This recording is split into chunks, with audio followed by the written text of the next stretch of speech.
نحمده ونصلي ونسلم علی رسوله الکریم اما بعد. معزز سامعین کرام، گزشتہ درس میں ہم مخارج کے سلسلے میں 7ویں مخرج تک پہنچ چکے تھے اور ان سب مخارج کا تعلق گلے اور زبان سے تھا، اس لیے پہلے نمبر پر تو حلق اور لسان یعنی زبان اور گلے کی تصویر آپ کو شو ہو جائے گا۔ ان سے اسکرین شاٹ لے کر گزشتہ درس کے ساتھ دیکھیں تو انشاءاللہ بہت فائدہ مند ہوگا۔ اب آتے ہیں مخارج کی طرف، لیکن ان سے پہلے یہ جاننا ضروری ہے کہ آنے والا مخرج جو ہے ان کا تعلق دانتوں کے ساتھ ہے، تو دانتوں کا نام ہم ذکر کرتے ہیں، ان کا جاننا بہت ضروری ہے۔ تو انسان کے منہ میں کل 32 دانت ہوتے ہیں۔ اس دانتوں میں سامنے والے جو دانت ہوتے ہیں ان کو تو دانت کہا جاتا ہے، لیکن جبڑوں کی طرف جو دانت ہوتے ہیں ان کو داڑے کہا جاتا ہے۔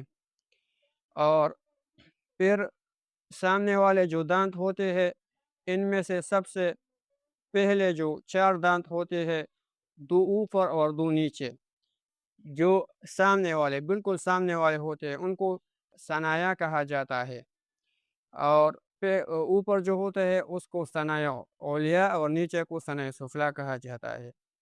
اس کے بعد چاروں طرف یعنی اوپر بھی دائیں بائیں اور نیچے بھی دائیں بائیں کی طرف، ان دانتوں کے دائیں بائیں طرف ایک ایک دانت ہوتا ہے، ان کو رباعیات کہا جاتا ہے، جو رباعی کی جمع ہے۔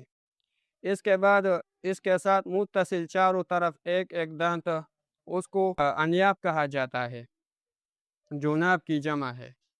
ان کے ساتھ پھر چاروں طرف ایک ایک داڑھا متصل، جو کل 4 بنتے ہیں، ان کو زواحق کہا جاتا ہے۔ اس کے بعد چاروں طرف 3 داڑھے جو کل 12 بنتے ہیں، اسے طواہن کہا جاتا ہے۔ اس کے بعد سب کے آخر میں چاروں طرف ایک ایک دانت ہوتا ہے آخر میں، ان کو نواجذ کہا جاتا ہے، جو ناجذ کی جمع ہے۔ اور جو جبڑوں کی طرف زواحق، طواہن اور نواجذ ہے، ان سب کو اضراس بھی کہا جاتا ہے۔ اب 8واں مخرج اس کی طرف آتے ہیں، تو 8واں مخرج لفظ ضاد کا ہے، اور یہ حافہ لسان سے ادا ہوتا ہے جب یہ اضراس علیہ یعنی اوپر جبڑے کے ساتھ ٹکرا جائے، خواہ وہ بائیں طرف ہو یا دائیں طرف، لیکن بائیں طرف سے ادا کرنا آسان ہے، اور ایک وقت میں دونوں طرف سے بھی ادا ہوتا ہے، لیکن یہ بہت مشکل ہے۔